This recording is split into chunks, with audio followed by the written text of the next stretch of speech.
Sekali lagi, shalom. Katakanlah Anda seorang sopir bis, bawa bis dari Kupang ke Soe. Ada 2 penumpang. Yang satu, dia harus pakai balsem supaya dia tidak mabuk. Tapi yang satu kalau cium bau balsem pasti dia mabuk. Lalu mereka 2 bertengkar dan ribut di atas bis. Kalau Anda sopir, apa yang Anda lakukan? Suruh turun. Ya, luar biasa ya. Satu mabuk karena bau balsem, tapi satu kalau tidak karena bau balsem dia mabuk. Dan daripada dua ribut lebih suruh turun ya. Seandainya kalau kita yang 2 penumpang itu, apakah kita mau diturunkan? Kita mau diturunkan? Tidak ya. Oke. Katakanlah ada satu tukang ojek lewat kita pus sebelah, hampir tabrak kita, lewat beberapa meter tiba-tiba dia jatuh, bruk. Lalu kita bilang apa? Mampus ya. Betul ya? Ya begitu. Ada tukang ojek lewat hampir kena kita, tiba-tiba lewat beberapa meter dia jatuh dan kita bilang mampus. Seandainya kita yang tukang ojek, maukah kita dibilang mampus? Tidak Lalu kenapa suka omong orang mampus? Ya yang penting omong sajalah begitu. Saudara-saudara, ternyata dari 2 contoh ini mengajak saya dan saudara untuk memahami ada tujuan di situ. Ada kenyamanan di situ dan sekaligus juga ada kemanusiaan di situ. Sekedar hanya untuk kita memahami apa tujuan hidup ini. Sekedar untuk kita memahami apa itu kenyamanan kita dan apa itu kemanusiaan yang ada pada kita. Karena kalau kita jadi penumpang yang mau disuruh turun, kita juga tidak mau. Dan kalau kita jadi tukang ojek yang mau disuruh yang dibilang mampus, kita juga tidak mau. Kita membaca bagian kitab ini. Saudara-saudara, ada 3 persoalan penting ketika bangsa Israel sebagai budak di Babel. Persoalan pertama adalah secara nasional mereka tidak punya pemimpin. Mereka semua tidak suka dijajah. Tapi siapa mau pimpin siapa? Supaya keluar dari penjajahan yang berat itu. Tidak ada orang memimpin. Itu secara nasional. Kedua, secara ekonomi mereka hancur karena mereka bekerja hanya sebagai seorang budak, bekerja dari pagi sampai malam, semata-mata untuk orang lain, tidak bagi diri mereka, tidak ada simpanan bagi mereka, dan secara ekonomi mereka rusak. Yang ketiga, secara etika dan moral mereka sangat-sangat terganggu. Setelah bait Allah dihancurkan di Yerusalem, tidak ada lagi tempat bagi mereka untuk belajar etika dan moral. Ketika mereka ada di Babel, tempat itu sungguh-sungguh tidak ada. Lalu bagaimana mereka bisa belajar dengan baik? Tidak bisa. Tidak ada. Karena itu secara etika dan moral mereka sangat sulit. Budak. Budak itu sesuatu yang tidak enak. Dalam zaman itu, budak itu tidak bedanya dengan barang-barang lain dari satu orang tuan. Dia sama dengan lemari, dia sama dengan emas, dia sama dengan hewan, dia sama dengan semua barang. Dia bukan dianggap manusia. Dia tidak dianggap manusia. Dan tuannya sangat bebas untuk menggunakan dia seperti apa yang tuannya mau, tanpa memperhitungkan kemanusiaan yang ada di dalam dirinya. Tidak enak jadi budak. Dan ada 7 hal satu orang bisa jadi budak. Di zaman itu orang bisa jadi budak karena dia tawanan perang. Kalau dia tawanan perang, jadi budak. Dan dia akan bekerja bagi orang lain sesuai dengan kemauan tuannya. Atau yang kedua, dia dibeli. Kalau dia sudah dibeli, hak milik. Dan karena dia hak milik, dipakai sesuka hati. Tidak peduli dia manusia. Tidak peduli.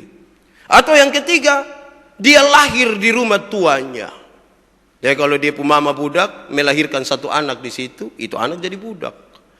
Dan tuanya bebas untuk menentukan apa yang harus dilakukan bagi anak itu. Atau sebagai ganti rugi. Katakanlah satu orang kena tangkap pencuri, dia tidak bisa ganti karena dia sudah pakai itu uang, maka dia harus mengabdikan dirinya sebagai budak. Bayangkan, makin sulit. Yang berikut, orang bisa jadi budak karena tidak mampu membayar utang. Dan karena dia tidak mampu bayar utang, orang tua bisa jual anak-anaknya. Bisa. Jual, ini bayar ini anak-anak sebagai utang. Kemanusiaan makin hari makin merosot. Yang berikut, orang bisa jadi budak karena kemauan sendiri. Ya, dia takut kalau nanti tidak ada makan minum, dia takut nanti ada dalam situasi yang sulit, ya lebih baik dia memilih untuk jadi budak. Biar kerja setengah mati, yang penting dapat makan minum. Dan yang terakhir, orang bisa jadi budak karena penculikan. Diculik, terus diperkerjakan sebagai budak. Saudara tahu bahwa dari 7 hal ini, mereka sudah sungguh-sungguh seperti barang.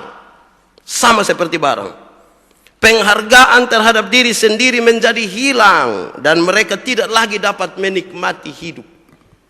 Kalau saya dan saudara jadi budak, hidup ini tidak ada artinya. Kita tidak bisa menikmati hidup ini. Tidak bisa hidup dengan senyum, tidak bisa dengan baik. Dan inilah yang dibawa oleh bangsa Israel ketika mereka keluar dari Babel. Dari Babel yang sangat berat itu sebagai budak karena mengalami ketidakadilan kemanusiaan. Itu yang membawa mereka dalam sebuah keadaan yang sangat sulit. Sulit sekali. Karena itu para pengajar mau supaya mereka ditolong, membangkitkan kembali gairah kemanusiaan mereka. Mengatakan kepada mereka bahwa kami masih manusia, kamu masih manusia, kita semua masih manusia. Tidak ada yang lebih dari yang lain. Tidak ada yang lebih dari yang lain. Kitab Amsal, kitab Ayub, Pengkhotbah, Kidung Agung, Ester, Rut, Yunus dipakai sebagai kitab-kitab hikmat untuk menolong mereka menemukan kembali diri mereka sebagai ciptaan Allah yang lebih tinggi dari binatang-binatang, yang lebih tinggi dari ciptaan-ciptaan yang lain. Untuk pembacaan ini, Kidung Agung, kadang-kadang kita ragu sekali membaca Kidung Agung. Kita baca dengan ketakutan sekali. Tapi sekali lagi dalam konteks itu saya ingin katakan bahwa Kidung Agung ingin membangkitkan kembali kemanusiaan kita.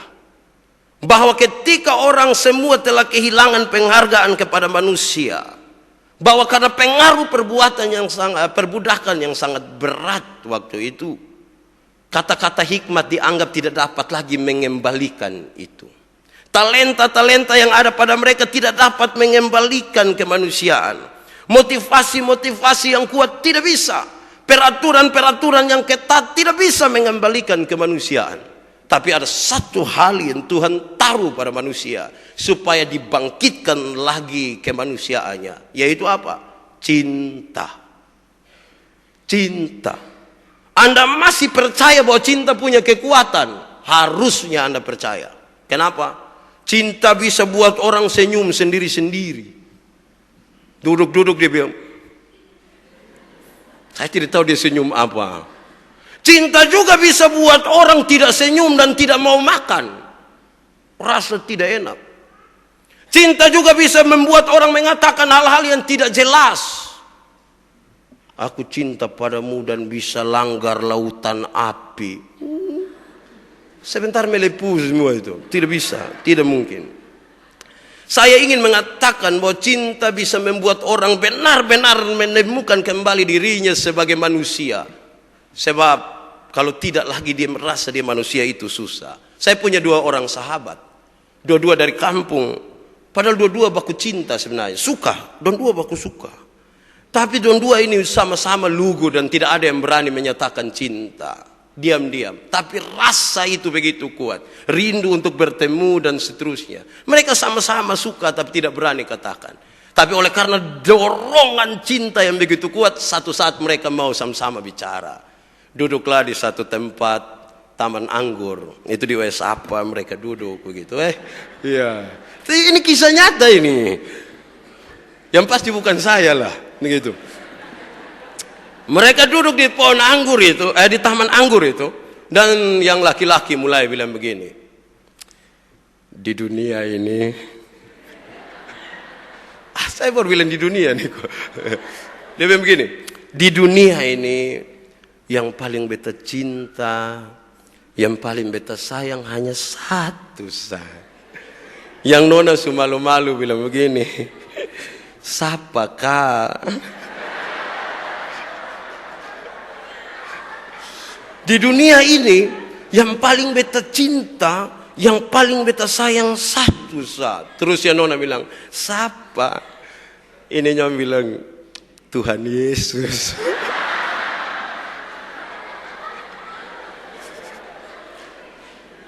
Sebenarnya ini nyong rindu mengatakan Anda yang aku suka, tapi bagaimana dia rasa begitu? Terus dia bilang, Tuhan Yesus. Dan ketika dia omong itu nona marah sekali, muka kemerah-merahan sekali dan dia. Saya ingin menggambarkan bahwa ternyata cinta itu terlalu kuat untuk menggerakkan naluri kemanusiaan, untuk membangkitkan dan menyadarkan saya dan saudara bahwa kita ini manusia dan tidak pantas satu orang merendahkan seorang dengan yang lain. Kalimat-kalimat yang akan kita baca dalam pembacaan Kidung Agung tadi, dia sebuah puji-pujian yang tulus dari seorang laki-laki bagi seorang perempuan atas nama cinta. Dan juga sebaliknya. Ini bukan gombal. Yang kita baca nanti di Kidung Agung dalam refleksi ini, dia bukan gombal. Gombal itu kalimat keenak, bisa bikin senyum tapi omong kosong. Gombal kira-kira begini, non.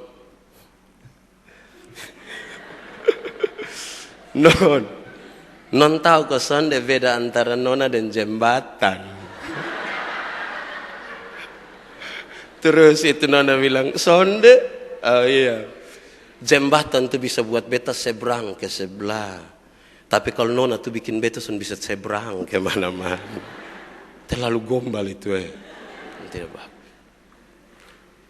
Bapak kamu tukang ban ya? Kok tahu? Iya, koban bekas di lupung kepala semua itu. Gombal tidak sama dengan apa yang dicatatkan di dalam Kidung Agung. Beberapa catatan ini saya mau ajak kita renungkan bersama bagaimana kekuatan cinta yang Tuhan taruh dalam hidup kita membangkitkan kehidupan kita sebagai manusia dan kita berarti di hadapan manusia dan di hadapan Allah. Yang pertama, kita renungkan baik-baik bahwa kalimat-kalimat kitab suci tadi mengantar saya dan saudara untuk lebih tahu akan diri sendiri. Pengenalan yang baik akan diri sendiri. Ayat 1, 2, dan 3 mengatakan satu hal yang sederhana. Bunga mawar dari Saron aku, bunga bakung di lembah-lembah. Seperti bakung di antara duri-duri, demikian manisku di antara gadis-gadis. Seperti pohon apel di antara pohon-pohon di hutan, demikianlah kekasihku di antara teruna-teruna. Di bawah naungannya aku ingin duduk, buahnya manis bagi langit-langitku. Sebuah kesadaran, dia memperkenalkan dirinya. Mawar itu sesuatu yang harum sekali.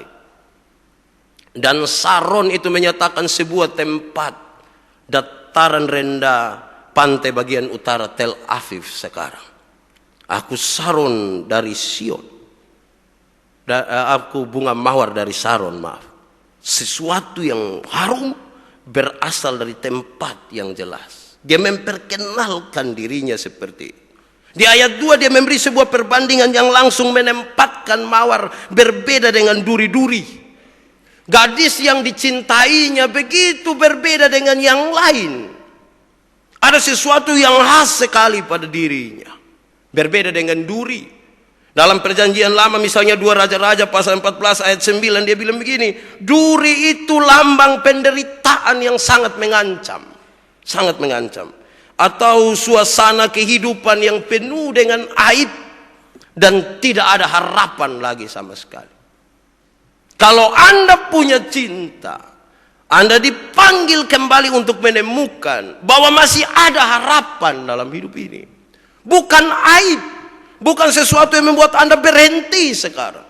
Dia membandingkan secara ekstrim mawar dan duri-duri. Kenapa dia bangkitkan itu secara ekstrim? Karena dia tahu ada sesuatu yang sangat khas, yang berbeda, yang sangat berbeda antara mawar dan duri-duri di situ. Ayat yang ketiga mengatakan pujian-pujian yang luar biasa. Dia masih pakai tumbuh-tumbuhan, pohon apel dia bilang begitu. Masih tumbuh-tumbuhan. Dalam syair-syair cinta orang-orang Sumeria, orang Syria, orang Palestina, orang Mesir dan orang Israel, pohon apel selalu dipakai untuk melambangkan sesuatu karena rasanya yang khas dan baunya yang sangat khas. Berbeda dengan yang lain. Memang ada banyak perempuan. Ini orang-orang tua dulu bilang begini, ikan sardin berkarung-karung, tapi tidak kujual sembarang toko. Biar ada banyak nona di muka bumi ini, hanya kamu yang bayangkan. Berbeda, semua perempuan betul, tapi ada satu yang membedakan.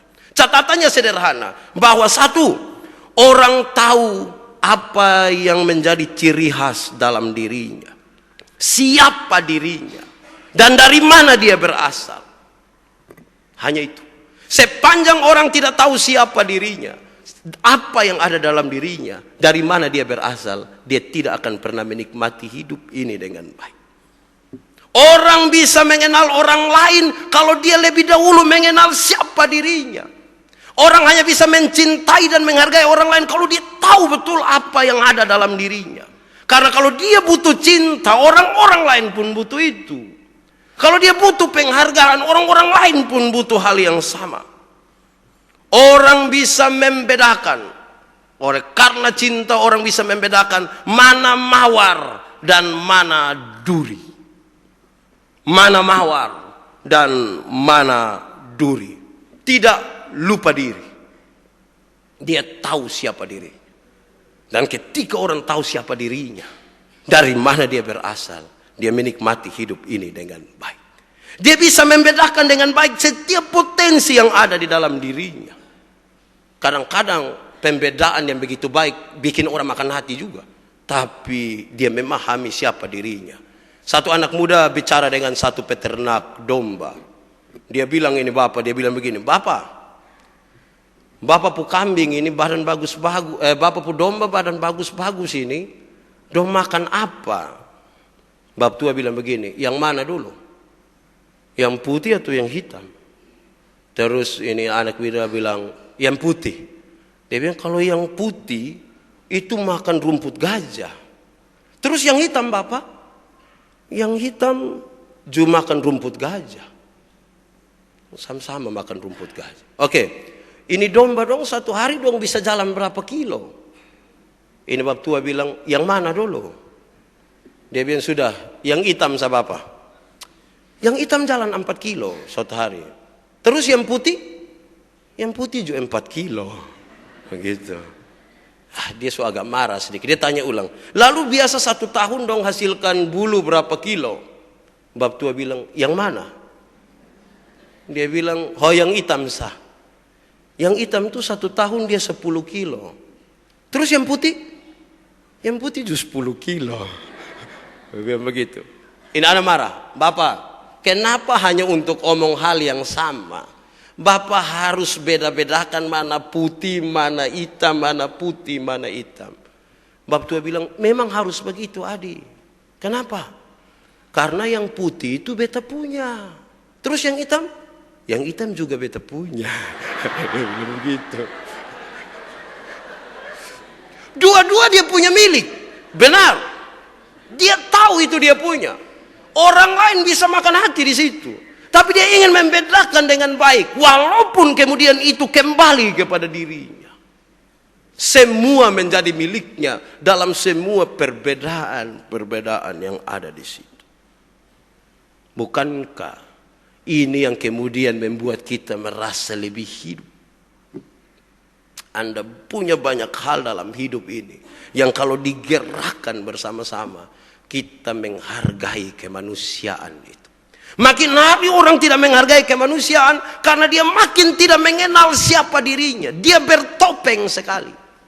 Dia menunjukkan sesuatu yang sebenarnya tidak pantas dia lakukan. Tidak pantas dia tunjukkan. Kenapa? Karena dia lupa mengenal siapa dirinya. Cinta membawa Anda untuk mengenal kembali siapa dirinya. Cinta itu Tuhan kasih. Cinta tidak diusahakan. Anda butuh memahami masih punya cinta atau tidak. Cinta itu mau sembunyi ke mana juga kelihatan. Dia seperti batok. Mau tahan karena mana saat leher sebuah gatal nanti nanti terakhir begitu. Tidak bisa disembunyikan. Anda cukup memahami kembali karunia yang Tuhan kasih itu dan Anda menikmati hidup ini dengan baik. Kedua, kalimat-kalimat selanjutnya mendorong kita untuk sadar bahwa kita saling membutuhkan. Ayat 4 dan ayat 5 dia bilang begini. Telah dibawanya aku ke rumah pesta dan panjinya di atasku adalah cinta. Kuatkanlah aku dengan penganan kismis. Segarkanlah aku dengan buah apel. Sebab sakit asmara aku. Apa yang ingin dia katakan di sini? Mereka tidak saja hanya pada sebuah kerinduan. Saling memuja antara laki-laki dan perempuan ini. Bukan saja sampai pada titik di mana dia rindu untuk berteduh di bawah pohon apel itu. Dan rasa buah apel itu terus menempel di langit-langitnya. Seperti kenangan yang terus ada. Kenangan yang terus ada. Tidak cukup di situ. Dia bawa sedikit lebih jauh. Mereka melaju kepada sebuah suasana yang lebih khusus. Ke sebuah rumah pesta. Di mana ada perayaan besar di situ. Di sana ada banyak orang di situ. Tapi dia tidak bawa itu orang dalam sebuah keberadaan yang sama dan seperti kebanyakan orang. Tapi dia katakan di situ, dia menandainya dengan cinta. Ada cinta yang dia taruh di atas kepala, baru dia bawa. Membedakan betul. Sekaligus juga dia bawa dengan sebuah perasaan yang tidak sama dengan orang-orang lain. Saya percaya bahwa kalau seorang perempuan dibawa untuk sebuah acara yang besar, dibawa oleh seorang laki-laki yang dia cintai, juga sebaliknya, dia akan mengalami sebuah perasaan. Dia akan lihat dia muka ulang-ulang di cermin begini. Biar muka sederhana juga dia akan lihat terus. Tapi saya kira itu hal yang membangkitkan kita. Permintaan gadis itu berarti, dia bilang begini, kuatkanlah aku. Topanglah aku. Bukan karena saya tidak kuat. Bukan karena saya tidak kuat. Saya butuh sebuah dukungan. Manusia diciptakan, beberapa orang bilang begini. Manusia itu seperti malaikat bersayap satu. Dia ingin terbang tinggi di angkasa. Tapi dia seperti malaikat bersayap satu. Supaya dia bisa benar-benar terbang dengan baik dan makin tinggi. Dia butuh memeluk orang lain. Supaya dia punya dua sayap. Dan karena dua sayap itu dia terbang makin kuat di atas. Lalu apa yang dia butuhkan untuk dia ditopang dengan kuat? Dia butuh ditopang secara psikologis. Dia butuh ditopang dengan cara spiritual. Dia bisa mengerjakan banyak hal dengan spirit yang diberikan. Dengan bantuan psikologis yang diberikan. Dia menemukan kembali kemanusiaannya. Saudara tahu bahwa masalah paling besar dalam kehidupan ini adalah ketidakmampuan kita untuk percaya kepada orang lain. Ketika saya kasih pekerjaan kepada satu orang, kalau saya tidak dengan hal ini, saya akan sangat khawatir dengan dia. Karena saya berharap dia akan bekerja seperti apa yang saya kerjakan. Padahal tidak mungkin sama, manusia beda. Kecuali kalau kita berdiri di tempat yang tepat. Memberikan dukungan psikologis dan spiritual bagi dirinya. Maka yang tidak mungkin akan menjadi mungkin sekali. Yang tidak mungkin bisa menjadi mungkin. Banyak orang butuh dukungan. Banyak orang butuh penghargaan. Banyak orang butuh pengakuan. Supaya kemudian dia menjadi manusia yang sungguh-sungguh hidup. Dan menikmati hidup ini. Ada seekor kelinci berdiri dengan sombong di depan dia punya lubang. Terus datang seekor rubah. Ini rubah semua makan ini kelinci. Tapi ini kelinci biar tunggu dulu. Tunggu apa? Kita dua berani berkelahi dulu. Kita dua berkelahi dulu. Tapi kita berkelahi di lubang kelinci. Siapa kalah jadi santapan yang menang. Rubah bilang, bisa, masa lu lawan beta. Masuk di dalam lubang kelinci. 10 menit kemudian, kelinci ini keluar sambil pegang paha dari rubah ini. Dia makan. Wah, kelinci menang. 10 menit kemudian datang seekor serigala. Mau makan ini kelinci. Kelinci bilang, sabar dulu bu. Kita berkelahi. Kita berkelahi di lubang kelinci. Kalau berani lu menang, lu makan saya. Saya menang, saya makan lu. Oke. Masuk. 15 menit kemudian kelinci keluar sambil pegang serigala pun paha satu, dia makan. Wah, ngeri ya ini kelinci. 10 menit kemudian datang seekor beruang lagi. Beruang datang mau makan ini kelinci, dan kelinci bilang, sabar dulu, jangan taga lu badan besar lu. Kita berkelahi di dalam lubang kelinci.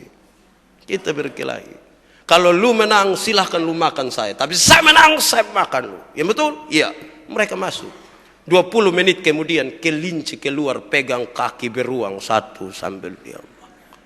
Luar biasa ini kelinci. 4:30 sore dia lihat ke dalam lubang, terus dia teriak begini, "Woi, keluar sudah, besok berlanjut." Ternyata yang keluar dari lubang lubang kelinci itu adalah seekor harimau yang besar.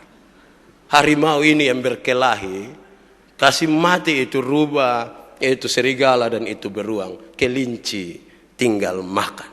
Saudara tahu, pada saat kita punya penghargaan, pada saat kita punya rasa pengakuan terhadap sesuatu yang Tuhan berikan bagi orang lain, kita bisa saling memanfaatkan hal yang tidak mungkin sekalipun bisa menjadi mungkin. Supaya kita belajar percaya bahwa siapapun ada talenta yang Tuhan kasih. Yang berikut, ayat selanjutnya mengatakan, kalimat-kalimat ini menuntun saya dan saudara untuk menutupi banyak sekali kekurangan. Cinta menutupi banyak sekali kekurangan. Dia tidak lihat itu kekurangan. Ayat yang ke-6 mengatakan dengan sederhana bagi kita, tangan kirinya ada di bawah kepalaku, tangan kanannya memeluk aku. Apa yang ingin dia katakan di situ? Sebuah peranan dari pemuda itu yang luar biasa. Benar-benar mengagumkan. Tangan kiri, dalam budaya banyak bangsa mengatakan bahwa tangan kiri sebenarnya tidak terlalu baik. Tidak terlalu baik. Tapi dia bilang, tangan kirimu ada di belakang kepala. Tangan kiri. Bahkan hal-hal yang dianggap orang tidak beres itu menguatkan engkau. Dia mau pakai yang dianggap kekurangan itu sebagai bagian yang menguatkan perempuan ini. Dan dengan tangan kananmu. Perjanjian Lama selalu menyebutkan bahwa tangan kanan dipakai sebagai sebuah kekuatan dan kuasa memeluk gadis itu. Tangan kirinya yang identik dengan kekurangan menopang kepala perempuan itu. Hal yang terpenting bagi manusia. Tapi kanannya yang penuh kekuatan dan kuasa itu memeluk perempuan ini dengan baik. Dua-duanya, kelebihan dan kekurangan, dua-dua memeluk dan mengiring perempuan ini. Pasti perempuan ini bahagia. Saya kira harta tidak cukup membawa kebahagiaan. Saya kira keberadaan kita dalam semua kemampuan kita tidak cukup membawa kebahagiaan. Kebahagiaan itu cukup bagi mereka yang mampu bersyukur dan menerima apa adanya orang-orang yang Tuhan tempatkan di sekitar dia. Tidak mempersoalkan kekurangan. Tidak mempersoalkan kelebihan. Karena untuk sebuah kelebihan dan kekuranganlah saya dan saudara dipertemukan. Suami istri dipertemukan. Orang tua dan anak dipertemukan. Dan kemudian orang tidak lagi akan melihat bahwa kekurangan menjadi alasan untuk orang ditinggalkan. Satu bab tua umur 75 tahun. Dia datang di satu gedung. Dia tanya satu anak kecil, Pak Yakob pun kamar di mana? Dan ini anak bilang, di lantai 10 Bapak. Tapi ini gedung tidak ada lift. Oke, kita jalan kaki saya. Dan 2 jalan naik. Bab tua setengah mati sampai lantai 10. Ini sudah baik. Ini Pak Yakob pun kamar. Dia ketok begini. Ternyata tidak ada jawaban. Dia bilang, "Adi, ini tidak ada jawaban, pasti Pak Yakub tidak ada." Ini anak bilang, "Iya betul, baik." Kok karena Adi tahu? Pak Yakub tadi di lantai 1 ada tunggu dia pun tamu. Ini baik, aduh Tuhan Cokol tadi Adi suka tahu begitu. Tapi Mbak tidak marah. Kenapa? Kan dia tahu ketulusan dari ini anak. Karena dia punya pertanyaan yang tepat. Di mana bab tua pu kamar? Dia tidak tanya, di mana Pak Yakub? Jadi anak kasih tahu bab tua pu kamar. Dan lupa kasih tahu Pak Yakub yang sesungguhnya. Sebenarnya kan itu kekurangan. Tapi sudahlah, diterimalah begitu. Kadang-kadang kita butuh sesuatu yang selalu lebih. Tapi saya ingin katakan dalam hidup ini, bahwa kelebihan itu belum tentu mengenakan. Satu saat seorang miskin berdoa, supaya kalau bisa dia punya emas yang sangat banyak. Dengan dia punya emas itu mungkin dia akan menikmati hidup ini.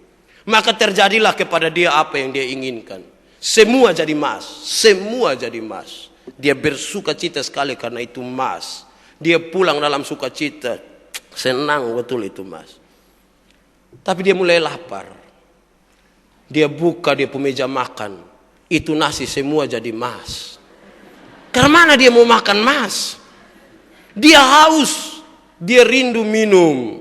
Waktu dia mau pitendes itu barang kok keluar air. Emas yang di situ. Tidak bisa keluar. Semua jadi emas.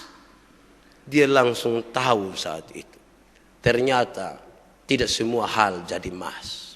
Tidak butuh semua hal jadi emas. Separuh harus seng. Separuh harus kujawas. Separuh harus seboak. Separuh harus kelapa. Bayangkan kalau semua bos, siapa akan perintah siapa? Biarkan harus ada dalam peran yang lain. Supaya penghargaan terhadap kemanusiaan bisa terjadi. Saya bilang kemana-mana saudara-saudara. Satu saat Yesus berkhotbah begini. Kalau ada orang menampar pipimu yang kanan, berikan juga pipimu yang kiri. Kalimat ini tidak membuat kita bodoh.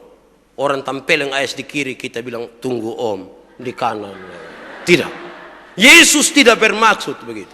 Tapi Yesus mau mengantar orang untuk memahami ini. Kalau ada orang menampar pipimu yang kanan, menampar pipi kanan pasti dengan dua cara. Satu, dengan tangan kiri. Begitu. Kalau tidak percaya coba saling berhadapan dua-dua. Ya. Menampar dengan tangan kiri. Tradisi Yahudi mengatakan tangan kiri hanya boleh dipakai untuk pegang barang haram. Maka kalau orang menampar pipimu yang kanan dengan tangan kirinya, dia mau bilang engkau barang haram. Itu cara pertama. Cara kedua menampar pipi kanan pasti dengan punggung tangan kanan. Gitu, backhand gitu. Gitu. Dan tradisi Yahudi mengatakan punggung tangan kanan hanya boleh dipakai oleh para tuan untuk menampar budak-budaknya. Maka Yesus bilang begini, kalau ada orang menampar pipimu yang kanan dengan tangan kirinya, menganggap engkau barang haram, atau dengan punggung tangan kanannya, menganggap engkau budak, berikanlah pipi kirimu. Supaya dia menampar dengan tangan kanannya. Dan di situ kita tahu di hadapan Tuhan kita sama. Amin. Sama. Peran kita beda. Semua sama. Saya suka metafora gereja yang dibangun oleh Rasul Paulus. Banyak anggota tapi satu tubuh dengan peran yang sama. Mata karena dia mata tidak bisa lebih penting dari tangan. Siapa yang malam-malam dia pun perut sakit, pas dia mau pi belakang kaki bilang begini, perut jamara, lupi sendiri beta ke son enak tadi. Tidak bisa. Kalau tangan kirimu sakit, mata turut menangis. Tidak bisa. Harus kita belajar persekutuan dari ini, saling menutupi kekurangan. Karena untuk itulah kita dipanggil. Saudara tahu di sini Salomo ingin membangkitkan kembali kehidupan yang utuh sebagai manusia. Ini yang luar biasa. Terakhir, pembacaan tadi ayat yang ke-7 sengaja ingin menyatakan kepada kita, kalau kita kedepankan rasa itu, cinta itu, bukan saja sekedar kita memahami sebuah kemanusiaan, tapi ada sebuah pembentukan karakter karakter yang baik di situ. Ayat 7 mengatakan dengan sederhana, "Kusumpai kamu putri-putri Yerusalem, demi kijang-kijang atau demi rusa-rusa betina di padang, jangan kamu membangkitkan dan menggerakkan cinta sebelum diingininya." Apa yang dia mau katakan di situ? Baik rusa, baik kijang, mereka suka hidup berkelompok. Waktu masih muda, rusa dan kijang dekat dengan induknya. Tapi mulai beranjak dewasa, dia tinggalkan dia punya mama. Dia bergabung dengan komunitasnya. Pas dekat musim kawin, dia akan memisahkan diri dari kelompoknya. Dia jalan cari kelompok para betina. Dia masuk sesaat di situ, cari perhatian di situ. Dia keluar kembali. Dan kalau ada rusa betina yang ikut, itulah dia pun jodoh. Dia bilang di sini dengan hal yang luar biasa, bahwa di bawah hal itulah dia rindu supaya proses itu berjalan dengan baik, supaya terjadi sebuah pembentukan karakter yang sungguh, karena menemukan proses demi proses, tidak instan, tidak takuju, tidak kaget-kaget, tapi berlangsung dengan baik, mengikuti proses bagaimana dia dilahirkan, bergantung kepada induknya, bergantung kepada kelompoknya, melepaskan diri dari kelompoknya, mencari perhatian pada kelompok betina, keluar dan kemudian diikuti oleh betina. Jangan dahulu membangkitkan cinta sebelum diingininya. Biar dia berlangsung dengan baik. Ini sebenarnya sebuah panggilan solidaritas yang kuat. Solidaritas terhadap sesama, terhadap perempuan dan laki-laki. Ini sebuah panggilan kesetaraan laki-laki dan perempuan. Tidak ada lagi kita bicara perempuan lebih rendah atau laki-laki lebih tinggi. Inilah sebuah karakter di mana kita mau mengatakan tahun pembebasan benar-benar ada sekarang. Karena proses berjalan dengan baik. Dan saudara tahu bahwa kalau cinta itu kemudian membentuk karakter saya dan saudara, yang dia pun nama pengampunan itu bukan hal yang luar biasa. Bisa dilakukan. Bisa dilakukan. Cinta bukan saja menutupi banyak kekurangan, tapi cinta mampu memberi maaf. Cinta mampu memberi ampun. Kita semua punya persoalan. Ada orang yang kita tidak suka. Ada orang yang kita benci. Bahkan setiap malam mau tidur seolah-olah dia pemuka ada di loteng. Kita masuk kamar mandi dia ada di situ. Di mana kita ada mengganggu sekali. Tapi cinta menolong kita untuk membebaskan diri dari itu. Cinta, sekali lagi cinta membawa kita kepada kemanusiaan yang sesungguhnya. Karena sesungguhnya cinta tidak ingin disakiti. Dia mau ada sebuah penerimaan yang saling membebaskan. Seorang ibu di Afrika, dia hanya punya seorang suami dan satu orang anak yang dia cinta. Datang seorang penjahat, tembak mati dia pun anak di depan dia dan suami.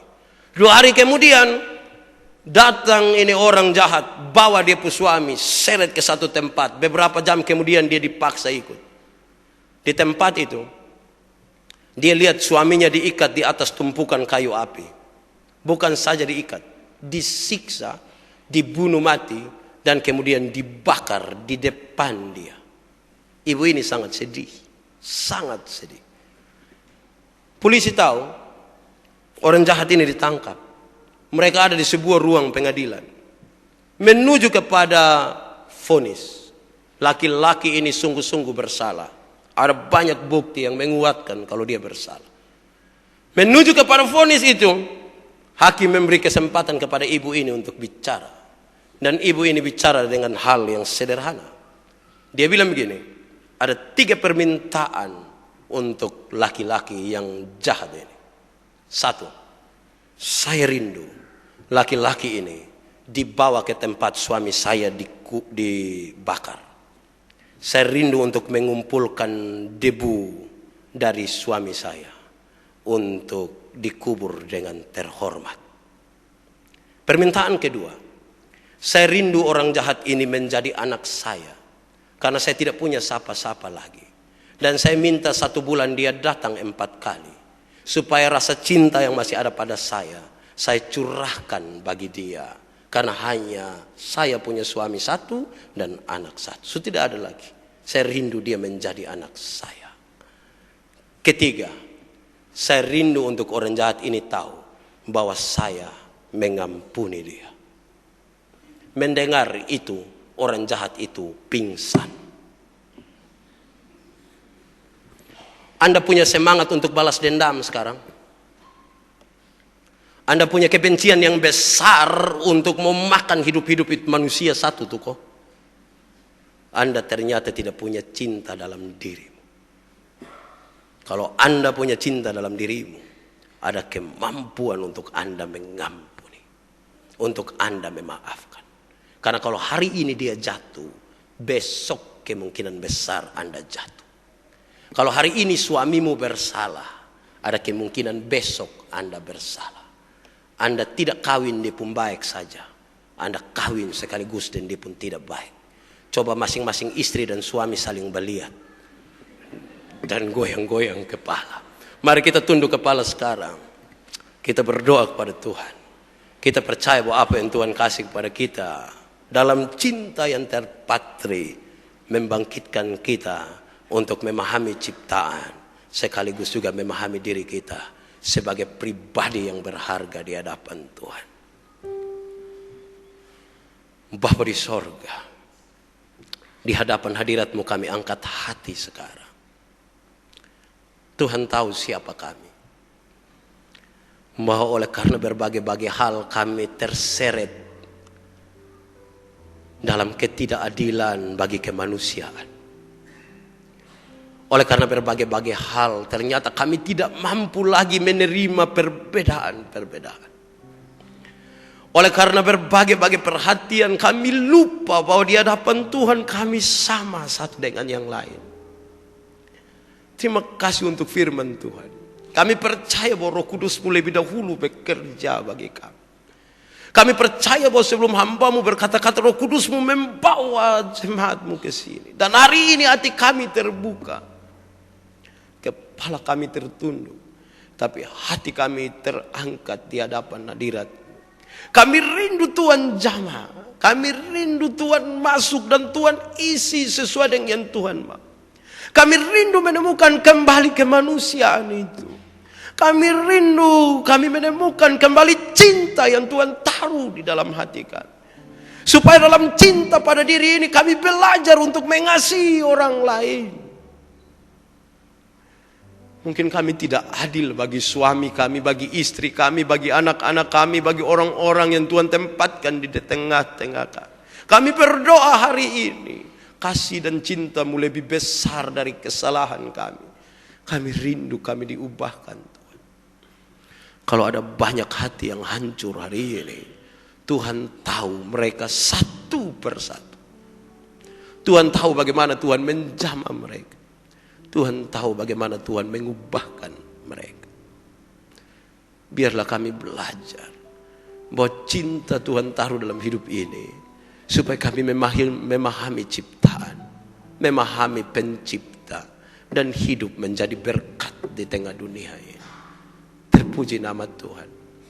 Hamba-Mu selesai berkata-kata, tapi hamba percaya Roh Kudus-Mu terus memberi arti firman ini bagi setiap orang yang memberi dirinya bagi pemberitaan ini. Terima kasih. Dalam nama Yesus, firman yang hidup itu kami berdoa. Amin.